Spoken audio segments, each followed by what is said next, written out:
بعض جگہوں پہ بعض لوگ بڑے تیز ہوتے ہیں، یعنی ان سے آپ کی ملاقات ہوتی ہے تو بندے کو محسوس ہوتا ہے کہ یار اسے تو پہلے ساری باتوں کا پتہ ہے، اور کئی دفعہ ان سے ملنے کے بعد احساس ہوتا ہے کہ یار اس سے تو تھوڑا سیکھ ہی لیتے تو بہتر تھا، یہ تو بات بڑی آگے نکل گئی۔ سارا پتہ ہوتا ہے، باشعور ہوتے ہیں، لیکن ڈر آتا ہے اللہ سے۔ اتنا باشعور آدمی، سمجھدار، پنچایت، پریا، لوگ، دین، دنیا سارا پتہ ہے، نماز کا ٹائم آ گیا تو وہ چھپتا پھرتا ہے، اس کی طبیعت پر بوجھ بن رہا ہے معاذ اللہ اللہ کے حضور حاضر ہونا، اسے خیر کا کام کرنا پڑ رہا ہے تو وہ ادھر ادھر نکلتا جا رہا ہے۔ تو سوال یہ ہے کہ پھر یہ شعور کا کیا مطلب رکھا ہوا ہے ہم نے؟ پھر اللہ سے دعا کرنے کی ضرورت نہیں۔ حضرت عارف رومی رحمۃ اللہ تعالی علیہ فرمایا کرتے تھے بعض لوگوں کو رب سارا کچھ دیتا ہے، سجدے کی توفیق نہیں دیتا۔ اس کا مطلب یہ ہے کہ وہ کہتا ہے یہ سارا کچھ لے اور نکل جا، میرے گھر نہ رکھ سارا کچھ واپس۔ رب سے عافیت مانگی جائے، اس سے اس کا فضل مانگا جائے، اس سے اس کا کرم مانگا جائے۔ اللہ کے پیارے رسول صلی اللہ تعالی علیہ وآلہ وسلم اس عافیت مانگنے پر زور دیتے، توجہ دیتے۔ میں آپ کو صحیح بتاتا ہوں، رب نے اگر کسی بندے کو عافیت میں رکھا ہو نا تو حالات کیسے بھی برے چل رہے ہوں اس کا بگاڑ کچھ نہیں سکتے۔ اور اللہ تعالیٰ معاف کرے 100 دفعہ خاکم بدہن، اگر کسی وقت اس کے کرم کی نگاہ پھر جائے تو پھر سارے اسباب سمیت بھی انسان اپنے پیروں پہ کھڑا نہیں رہ سکتا۔ اس سے جب تک طلب کرم نہیں ہوتا، طلب عافیت نہیں ہوتی، اس کی بارگاہ سے جب تک بندہ مومن پورا رجوع نہیں کرتا، یہ عافیت اتنی اعلیٰ چیز ہے کہ نبی پاک علیہ السلام نے فرمایا آذان اور اقامت کے درمیان جو وقت ہوتا ہے اس میں دعائیں رد نہیں ہوتی۔ دعا مانگا کرو گے تمہاری اللہ اپنے فضل سے قبول کر لے گا۔ عرض کی یا رسول اللہ کیا مانگے؟ تو فرمایا عافیت مانگو رب سے۔ حضرت انس بن مالک حدیث کے راوی ہے رضی اللہ تعالیٰ عنہ، یہاں بھی فرمایا یہ عین قبولیت کا ٹائم ہے، اب اللہ سے عافیت مانگ لو، اس کی پناہ۔ ہم دعاؤں میں بھی محدود ہو جاتے ہیں۔ رب دا طالب کوئی نہ ملیا، جو ملیا طالب زردہ ہو۔ جب عافیت، ایک بزرگ تھے ہر وقت اللہ سے عافیت مانگتے تھے، ہر وقت اللہ سے عافیت مانگتے تھے، ہر وقت عافیت مانگتے تھے۔ لوگوں نے پوچھا، لوگ ان کو صالح جانتے تھے، نیک سمجھتے تھے، کہ حضور آپ اور کوئی دعا مانگتے نہیں، عافیت ہی مانگتے ہیں۔ فرمانے لگے میں مانگا کرتا تھا شروع میں، بعد میں خیال آیا اور بھی دعائیں مانگا کرتا تھا، یہ احساس بعد میں نصیب ہوا۔ فرماتے میں مزدوری کرتا تھا، مال برداری کرتا تھا، ایک جگہ پہ ڈیوٹی کر رہا تھا تو تھک گیا، اور وہ جو کام لینے والے لوگ تھے ان کا رویہ بھی بڑا ترش تھا، تکلیف ہوئی، تو میں نے اپنے مالک کی بارگاہ میں عرض کی مالک اگر 2 روٹی بغیر مجھے مشقت کے مل جائے دن میں تو تیری بارگاہ تو بڑی کریم ہے۔ کہتے میں نے یہ دعا مانگ لی، ذرا میں تھوڑا آگے بڑھا تو 2 بندے آپس میں لڑ رہے تھے، میں ان کی صلح کرانے کے لیے، انہیں بچانے کے لیے آگے بڑھا، تو میں جس کو چھڑا رہا تھا دوسرے نے میرے اوپر ضرب لگا دی، میرا بھی سر پھٹ گیا۔ تھوڑی دیر کے بعد وہاں پولیس آ گئی، وہ تینوں کو لڑنے والا سمجھ کے اٹھا کے لے گئے، مجھے جیل ہو گئی۔ 2 روٹیاں بغیر مشقت کے روز ملنی شروع ہو گئی۔ دعا مانگی تھی نا کہ یا اللہ 2 روٹیاں مل جائے نا بغیر مشقت کے، کہتے وہ 2 روٹیاں روز ملتی، کوئی کام نہیں کرنا پڑتا، پر جیل ہو گئی۔ فرماتے میں بڑا پریشان تھا، روز روٹیاں پابندی سے آتی اور بہترین آتی، کھانا ملتا۔ پھر کچھ عرصے کے بعد میں نے سوچا کہ یار یہ دعا تو قبول ہو گئی نا تیری، اب تو اگر اس پر کوئی الگ بات کرے گا تو وہ تو غلط کرے گا۔ کہتے پھر خود ہی میرے دل میں اللہ نے بات ڈالی اور میں نے عرض کی مالک 2 روٹیاں نہیں، مجھے تو عافیت چاہیے، مجھے تو عافیت دے، میرے اوپر تو کرم فرما، تو نظر رحمت کر، جے ایک قطرہ بخشے مینوں، ایک قطرہ بخشے مینوں تے کام بن جاندا ہی میرا، مہربانی کر عافیت عطا کر۔ فرماتے پھر خدا نے کرم کیا، کہاں سے اسباب بنے میرے جیل سے چھوٹنے کے، کون کون میرے ضمانتی بنے اللہ ہی جانتا ہے۔ فرماتے دروازے بھی کھل گئے، رزق بھی ملتا ہے، صحت بھی میسر ہے، سجدہ بھی کر لیتا ہوں، سویرے تلاوت بھی کرتا ہوں، شام کو مدینے والے کی بارگاہ میں رج کے درود و سلام بھی عرض کرتا ہوں۔ میں ممکن ہوتا ہے تو کسی غریب کی داد رسی بھی کرتا ہوں. اب سمجھ آئی ہے.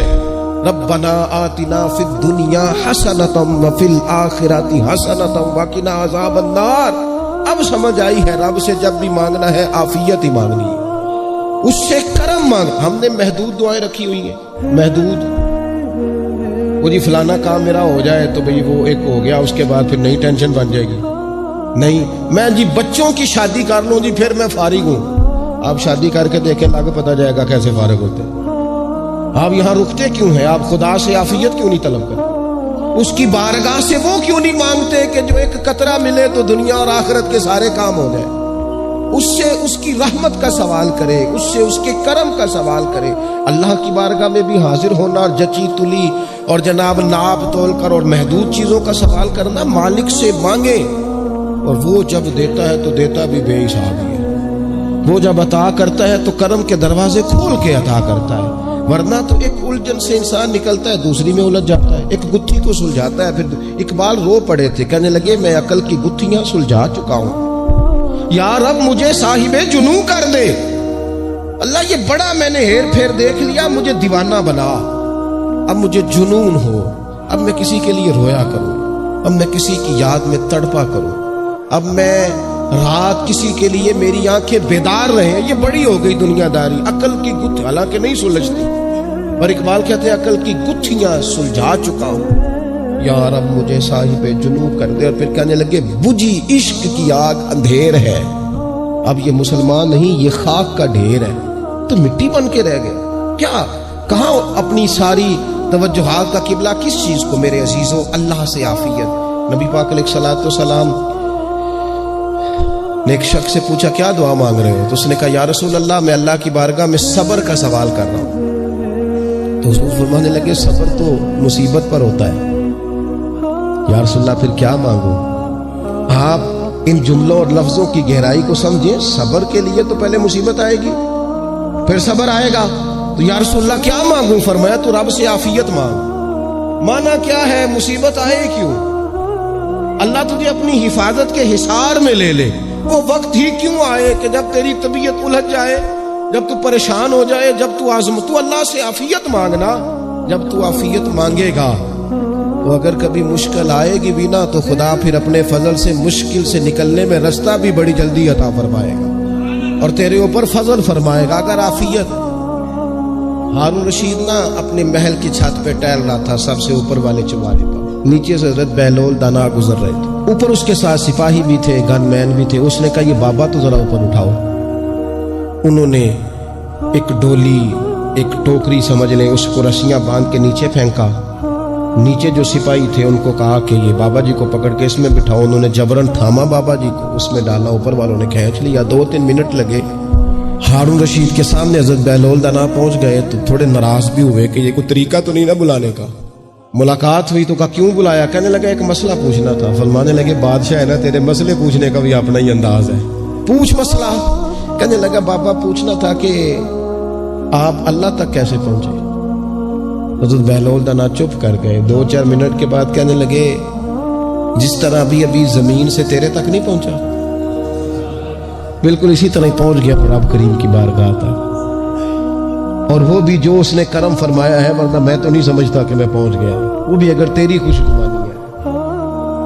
ہارون رشید کہنے لگا مجھے سمجھ نہیں آئی. فرمانے لگے تو بادشاہ جو ہے اتنی جلدی کیسے سمجھ میں آئے گی تجھے بات؟ فرمانے لگے اگر میں تجھ سے ملنا چاہتا نا تو میں ایک درخواست لکھتا, پھر کسی وزیر سے سفارشی سائن کراتا, پھر وہ جمع کراتا, پھر مجھے ٹائم ملتا کہ فلاں دن فلاں تاریخ فلاں ٹائم آ جانا, پھر آ کے میں لائن میں لگتا. پھر بھی تو بادشاہ ہے, تیرا موڈ بنتا ملنے کا کہ نہ بنتا. جب میں چاہتا تو پتہ نہیں کتنا ٹائم لگ جاتا, جب تو نے چاہا ہے نا تو 1 منٹ بھی نہیں لگا. فرمانے لگے میں نے دعویٰ ہی نہیں کیا کہ میں جدوجہد کر کے پہنچوں گا. میں نے تو رب کی بارگاہ میں عاجزی کی ہے, پھر رب نے کرم فرمایا ہے, اسی نے مہربانی کی ہے. مانا کہ محبت کے سفر میں ہر گام پہ 100 مشکل ہے, لیکن یہ سفر آسان بھی ہے اگر ساتھ تمہارا ہو جائے. اس کے کرم کا ساتھ رہا ہے, اس سے عافیت مانگی ہے, اپنے آپ کو اس کے سپرد کیا ہے تو اس نے کرم کر دیا. جب تک یہ مزاج نہیں ہم بناتے کہ مالک سے عافیت کا سوال کریں, اپنے آپ کو اپنے رب کے حوالے کر دے، اس کی رحمتوں کے سپرد کر دے، اتنی دیر تک زندگی میں ٹھہراؤ نہیں آتا، قرار نہیں آتا۔ مشکات میں موجود ہے، اللہ کے پیارے رسول صلی اللہ تعالی علیہ وسلم تیمارداری کے لیے گئے، جو صحابہ کرام فرماتے ہیں وہ بندہ نا اتنا پتلا نحیف اور لاغر ہو گیا تھا جس طرح چڑیا کا بچہ ہوتا ہے، کمزوری ضعف طاری تھا۔ تو محبوب کریم نے اسے دیکھا تو بڑے کریمانہ انداز میں کریم فرمانے لگے، تو کوئی دعا نہیں مانگتا، تو عافیت نہیں مانگتا اللہ سے؟ عرض کی، یا رسول اللہ صلی اللہ تعالی علیہ وسلم، میں نے اپنے رب کی بارگاہ میں عرض کی ہے، مالک قیامت کا عذاب بڑا سخت ہے، میں نہیں برداشت کر سکتا، تو نے اگر مجھے کوئی سزا دینی ہے تو یہی دے لے، قیامت کو نہ دینا۔ کہتے محبوب فرمانے لگے، سبحان اللہ، او خدا کے بندے، تو رب کی سزا دنیا میں بھی نہیں سہ سکتا، اللہ سے یہ بھی سوال نہ کر، تو رب سے کہہ ربنا آتنا فی الدنیا حسنۃ وفی الآخرۃ حسنۃ وقنا عذاب النار، تو رب سے دنیا میں بھی حسنہ مانگ، بھلائی مانگ، تو آخرت کے لیے بھی بھلائی مانگ، تو اس سے عافیت کا سوال کر، تو نے یہ سوال کیوں کیا؟ عرض کی، یا رسول اللہ کرم ہو گیا ہے، مجھے سمجھ آ گئی، اب میں اسی طرح ہی کروں گا۔ عزیز دوستو، ہم کہاں سہ سکتے ہیں؟ ہم دنیا میں رب کی سزا ہم نہیں سہ سکتے، ہم کمزور ہیں، تو گرمی نہیں سہ سکتے، شدید سردی نہیں سہ سکتے، شدت کی بھوک لوگ نہیں سہ سکتے، کوئی آزمائش نہیں سہ سکتے۔ وہ جو لوگ بعض اوقات کہہ دیتے ہیں نا جی فلاں چیز ہمارے اعمال کا نتیجہ ہے، تو میں کیا کرتا ہوں، نہ کو یار، ہم تو یہ بھی نہیں سہ سکتے، ہم کہاں برداشت کر سکتے، ہمیں تو وہ معاف ہی فرمائے، ہم حساب والے ہیں ہی نہیں، ہم تو صرف معافی والے ہیں۔ ہم سے نہ حساب پوچھے، اس نے حساب پوچھا تو پھر تو بڑی مشکل ہو جائے گی، اگر اس نے حساب پوچھا تو بڑی رسوائی ہو جائے گی، اگر حساب پوچھا تو مشکلات سامنے دکھائی دینے لگ جائیں گی۔ ہم سے تو وہ درگزر والا معاملہ کرے، ہم سے تو وہ کہے، جا میں نے محبوب کے صدقے تجھے معاف کیا، جا تیرے لیے رحمت اور بخشش والا